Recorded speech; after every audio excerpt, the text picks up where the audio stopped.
You love your dog. You feed them, walk them, cuddle them. You'd probably take a bullet for them. And yet most of us accidentally miss the early signs that our dog is stressed. Not because we don't care, because dogs are sneaky about it. Stress doesn't always look like shaking in the corner or running away. A lot of the time it looks like normal dog stuff. And if you miss it long enough, your easy dog suddenly becomes reactive, snappy, clingy, destructive, or shut down, and you're left going, what happened? So let's break down 7 hidden signs your dog is stressed, and yes, most owners miss number 3 because it's the one people constantly misread as polite or calm. And as a weird little bonus, I'm going to borrow a couple of ideas from feline psychology too, because cats are basically black belts in subtle stress signals. Dogs are more expressive than cats, but when dogs get uncomfortable, they start speaking a quieter language, and that's where the real story is. All right, let's get into it. Number 1, the out-of-nowhere yawn. That isn't tired. You know that yawn your dog does when nothing about the situation says sleepy? It's the middle of the day, you just clipped the lead on, or a stranger is leaning in, and your dog goes, big dramatic yawn. That's often not fatigue. That's a displacement behavior. Basically, the brain is going, I feel tension, and I need to release it somehow. And the body throws out a normal, harmless action like yawning, sniffing, licking, or shaking off. It's like when a human laughs at the wrong moment because they're uncomfortable. You're not amused. Your nervous system is just trying to cope without starting a fight. And this is where the feline comparison is helpful. Cats are famous for casual grooming when they're stressed. They'll lick a paw like, I'm totally fine, while their entire body says, I am not fine. Dogs do the same thing, just with yawns, sniffing, and sudden interest in the ground like the pavement is giving a TED Talk. So if your dog yawns right as a kid hugs them, or when you lean over them, or when you're in a noisy place, don't punish it and don't ignore it. Treat it like a message. I'm managing stress right now. Number 2, lip licking that looks like they're being cute. This one is everywhere. Your dog flicks their tongue out, maybe once, maybe repeatedly. People go, they're smiling, or they want a treat. Sometimes, sure. Food can trigger lip licking. But in stressful moments, lip licking is one of the clearest I'm uneasy signals you'll ever see. It often shows up when a dog feels pressure. Someone is looming, moving too fast, staring, hugging, crowding, or reaching over their head. It's subtle because it's tiny, but it's a big deal because it's an early warning sign. Here's a real example. You're at a barbecue. Everyone's laughing. Someone goes, oh my God, I love dogs, and they reach straight for your dog's face. Your dog lip licks, turns their head slightly, and blinks slowly. Most humans think, so sweet. Your dog is saying, please be gentler, please give me space. And if you've ever lived with a cat, you've seen the exact same please stop energy, just with different body language. Cats go still. Dogs try polite signals first. The trick is believing them the first time. Number 3, freezing. The quiet dog that everyone praises. This is the one most owners miss, and it's the one that matters most. A stressed dog doesn't always growl. A lot of dogs do something much scarier because it's so easy to misunderstand. They freeze.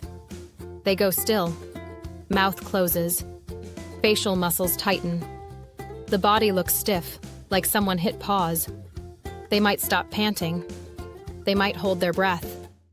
Their eyes can look wide, or intensely focused, or weirdly blank. And people go, wow, look how calm they are. No, that can be restraint, not relaxation. Freezing is part of the stress response system. Fight, flight, freeze. Freeze is the option the nervous system chooses when it's conflicted or feels trapped. This is the moment where a dog is basically saying, I don't like what's happening, and I'm trying really hard not to escalate. So let's say a toddler is climbing all over your dog. The dog doesn't move. The adults are like, see? He's so gentle. Meanwhile, the dog's body is rigid, their mouth is closed, and their eyes are doing that side-eye thing where you can see the whites. That dog is not being good. That dog is surviving the moment. And if you ignore freezing long enough, you eventually get what people call a bite out of nowhere. But it wasn't out of nowhere. It was after a whole TED Talk of subtle warnings. This is also where cats are a great teacher. Cats freeze before they swat. Dogs freeze before they growl or snap. The difference is we respect a cat's boundaries faster because cats have no problem being rude. Dogs try to be polite first. Don't punish polite. Number 4, the sudden shake-off. Like they're drying off, but they're bone dry. You know when your dog gets up and does a full-body shake, like they just stepped out of the ocean, except they haven't been wet for 3 days? That can be another displacement behavior. It's your dog's nervous system trying to reset. You'll often see it after an uncomfortable interaction. A dog meets another dog, it's tense, they separate, then shake. Or you finish brushing them and they shake. Or someone hugs them and they shake after. It's basically, okay, I survived that. Let me get this stress off my body. And this one is important because it shows you timing. You can start noticing patterns like, every time Uncle Dave greets the dog, my dog shakes off after. That's not random. That's data. If your dog repeatedly shake-offs after something, consider changing the setup. More space. Less pressure. Slower greetings. Let the dog choose the pace.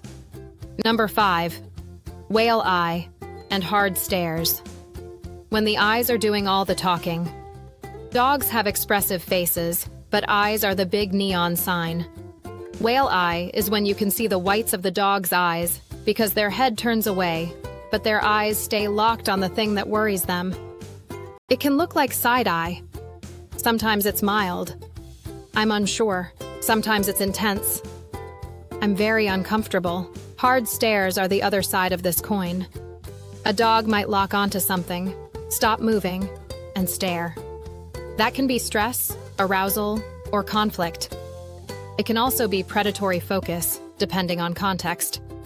Either way, it's not a cute moment, it's information. Think of it like this. Relaxed dogs have soft eyes. Stressed dogs often have eyes that look sharp, fixed, or overly wide.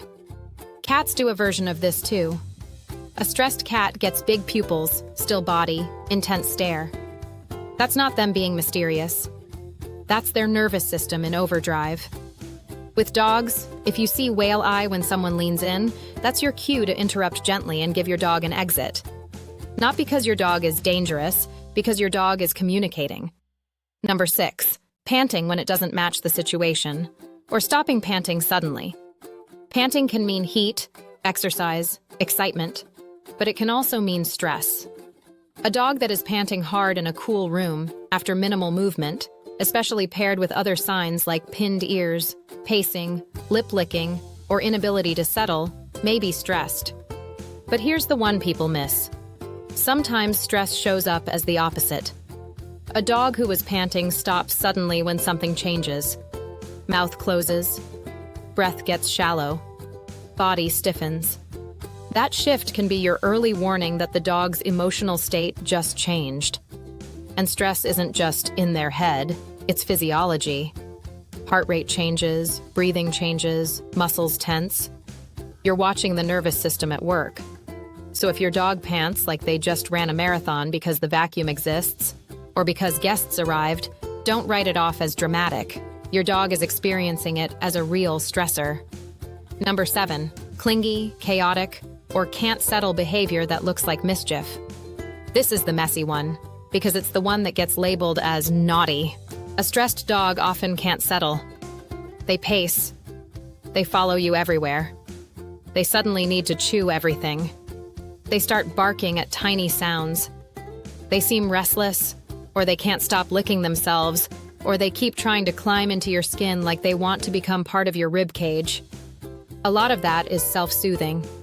Chewing releases calming chemicals in the brain. Licking can be soothing. Following you can be an attempt to find safety. Pacing can be the nervous system burning off adrenaline. Here's the human-dog relationship part that really matters.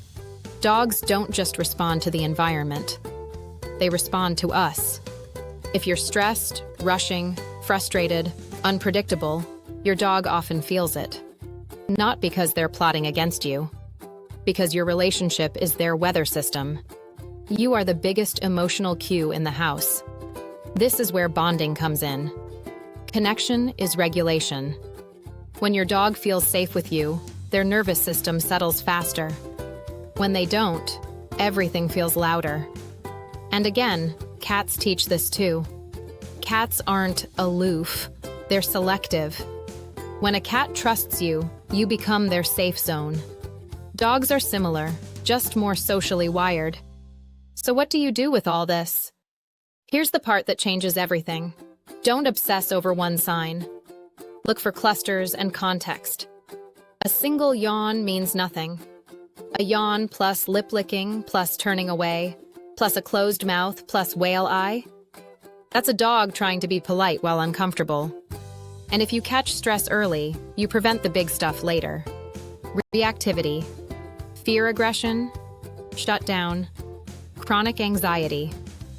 Now, quick reality check, because I'm going to push back a little like a friend.